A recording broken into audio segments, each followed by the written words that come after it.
जळगावच्या चाळीसगाव तालुक्यामधल्या 14 पैकी 6 धरणं कोरडी ठाक पडलेली आहेत। गिरणा धरणातील जलसाठा 30% आलाय। मन्याडमध्ये अवघा 20% जलसाठा शिल्लक आहे।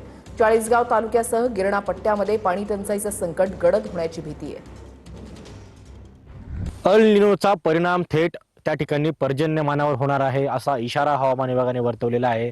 त्याचे परिणाम देखील या ठिकाणी दिसून येत आहे। आपण जर बघितलं तर मान्सून लांबलेला आहे, मात्र सध्याच्या स्थितीमध्ये धरणांमधील जलसाठा जो आहे तो या ठिकाणी कमी झालेला आहे। आपण सध्या जळगावच्या चाळीसगाव तालुक्यातील सर्वात मोठ्या मन्याड धरणावर उभे आहोत। मन्याड धरण आता या ठिकाणी कोरडं पडण्याच्या मार्गावर आहे।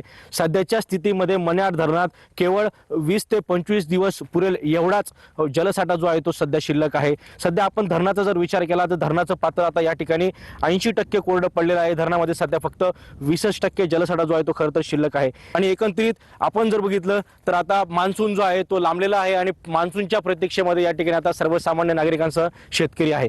खेमचंद्र कुमार, टीव्ही 9 मराठी, चाळीसगाव।